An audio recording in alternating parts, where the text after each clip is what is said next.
believe is that we can control others. We want to control their time, their resources, and how they are going to do things.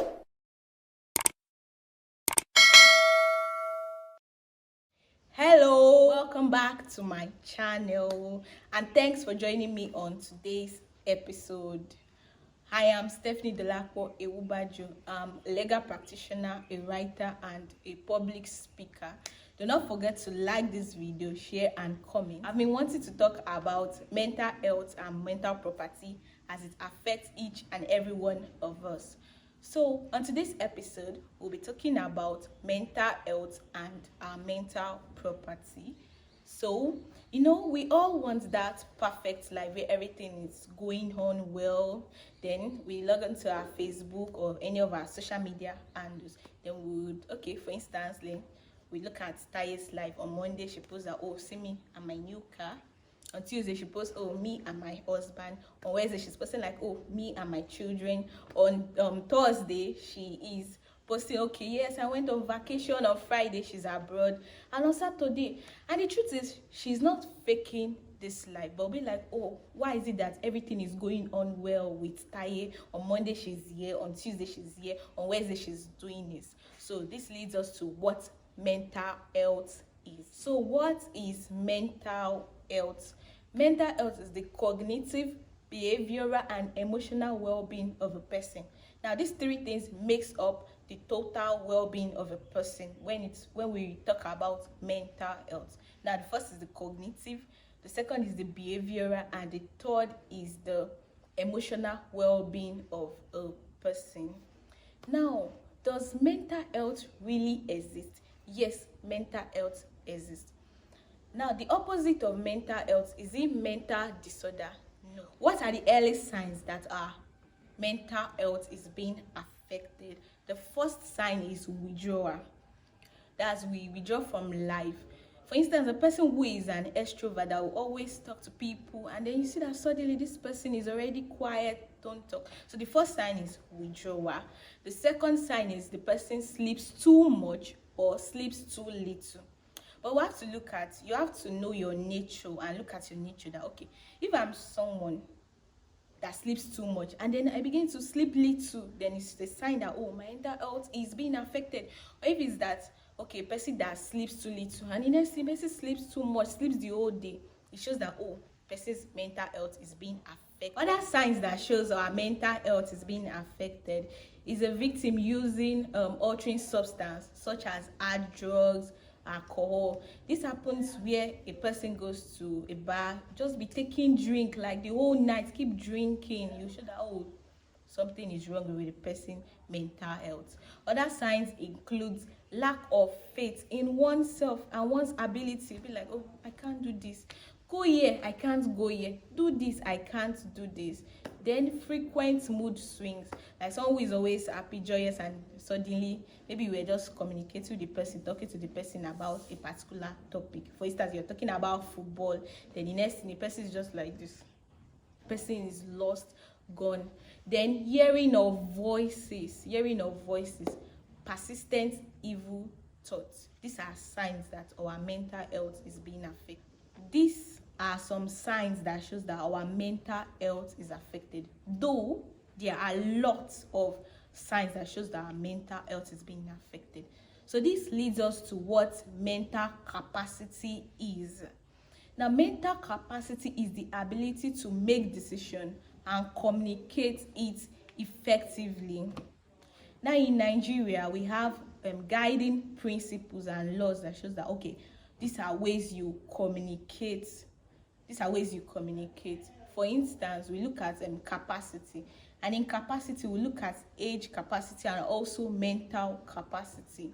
For instance, in contract, it's only a person of unsound mind that can fully enter into a contractual agreement. However, that doesn't say that people that are mentally ill can't enter a contract, but they have to be in their lucid period, because we believe that people who are mentally ill have lucid periods that they can reason well, they can communicate well, and in that period, yes, they can sign an agreement. Then we also have the illiterate protection law that protects that protects illiterate.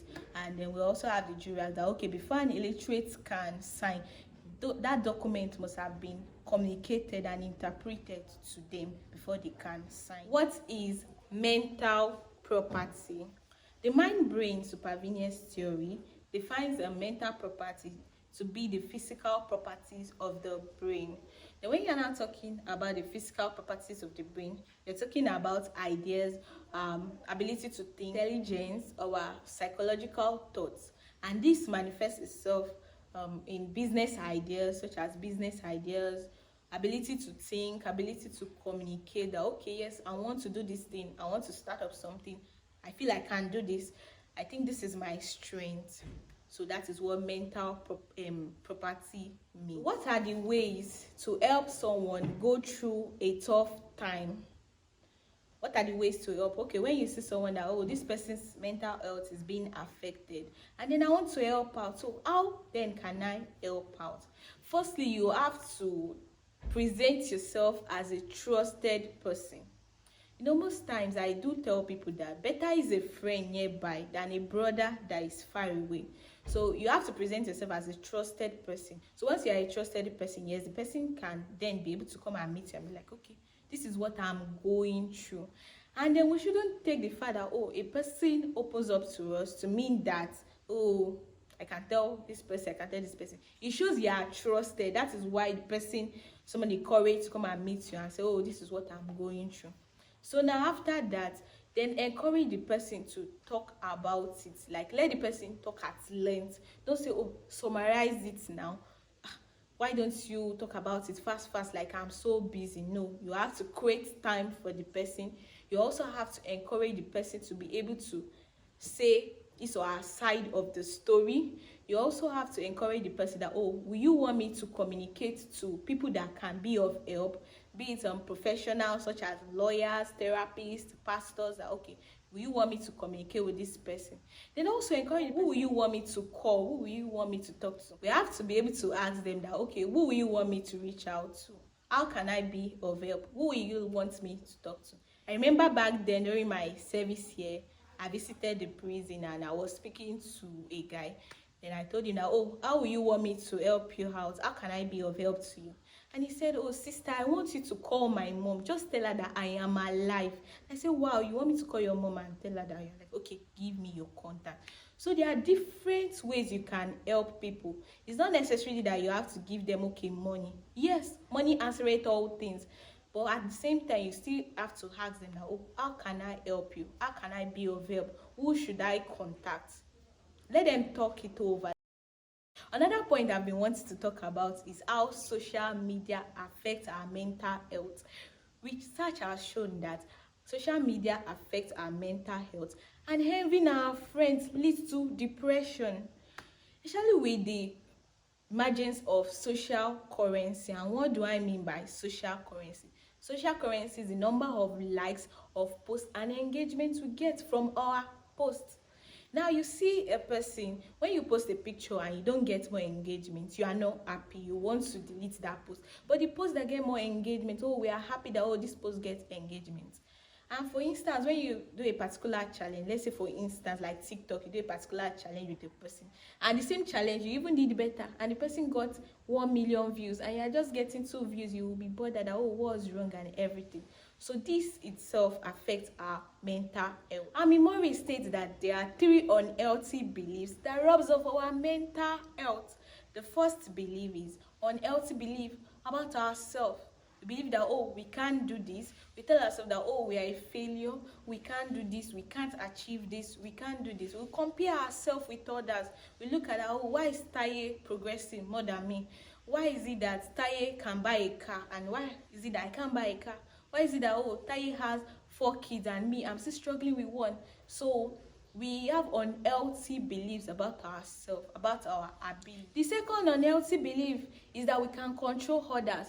We want to control their time, their resources, and how they are going to do things. The third unhealthy belief is unhealthy belief from the world, that the world owes us something. That, okay, yes, when I spend a particular time in school, that when I come out, yes, I deserve this job. Oh, that I made first class. I deserve to work in a oil company. Oh, I did this. I was so good. I gave a lot of people things. I deserve to have good children. So we put ourselves in pressure that, okay, I put this to the world. I need to get it. At all times, life is not fair. Good things happen to bad people, and bad things too happen to good people. Just as the sun shines on all, word and things, disappointment shines on everyone as well. How do we develop mental strength? Mental strength works hand in hand, just the way we also build our physical strength and health. To be physically healthy, so we eat well, we go out, we want to travel. So mental strength is more of like physical strength. We have to be able to train our brain to think differently. We have to be able to train our brain. So the first way is to practice gratitude. Okay, I have to wake up every day and be like, what are the things I need to appreciate myself of that? Okay, God, thank you for today. Thank you for Monday. I'm alive. Thank you that I'm alive. Thank you I'm beautiful. Thank you that I'm a lawyer. Thank you I'm this. When we practice gratitude of the things the Lord has blessed us with, we become happy. That urge to compare ourselves to our fellow person, to our neighbor, we resist that thought. So practice gratitude. Do not envy other people. Do not as well compare yourself with other people. Know that you are unique. Compare yourself with yourself that, okay, I have to be better today than yesterday. I have to be better this October than I was last year, October, and not compare ourselves with other people. Then we also have to counter unhealthy belief about ourselves. Yes, acknowledge the process. It is okay to cry. Yeah, cry. It is okay to be sad. Sometimes we betray ourselves. That is what we call self-betrayal. Betray ourselves that I won't do this. But when you end up doing that, forgive yourself. Acknowledge the process. And also counter those negative beliefs. Fine, you've done things of the past. You feel that, oh, I was a bad person. But today, what happens today? What you had today matters more than what you were yesterday and what you've done yesterday. So counter those beliefs and be like, yes, I can be productive. Yes, I can contribute to my society. Yes, I am a good person. Yes, I can achieve this. Yes, I can do this. And also, do not deny yourself of the rest needed or essential. I know at times you have to look that, okay, if I don't go to work today, if I don't work, how will I take care of myself? How am I going to take care of my family? Who will provide? Who will do this? Who will do this? Who will has destroyed and killed so many people? Who will has also led so many people to the psychiatric hospital? Be like, okay, if I don't show love, if I don't do this, who will do this? Who will do this? So we need to be able to determine and know that, okay, this is a point in my life that I need rest. My mental health is so important that I need rest at this point of my life. Having considered all this, so let's look at the legal ways to protect our mental works, our mental property. Then the first we'll be considering is copyright. Now, what is copyright? Copyright is the legal right granted to the original creator of a work, the exclusive use and distribution of the work. What is eligible for copyright? Musical works, literary works, artistic work. The governing law governing copyright in Nigeria is the Copyright Act. As earlier explained, mental property are products of our brain and they should be protected. That is why we have copyright, we have patent, and we have trademark. The law governing copyright is the Copyright Act, and the governing body is the Nigeria Copyright Commission. Once a work is created, it is assumed that you are the original owner of the work and it is legally protected in Nigeria. In copyright work, as I earlier said, that there are musical works, there are artistic work. So once they are created, they are protected by law as you are the owner of the work. And the symbol for copyright is the C, the C.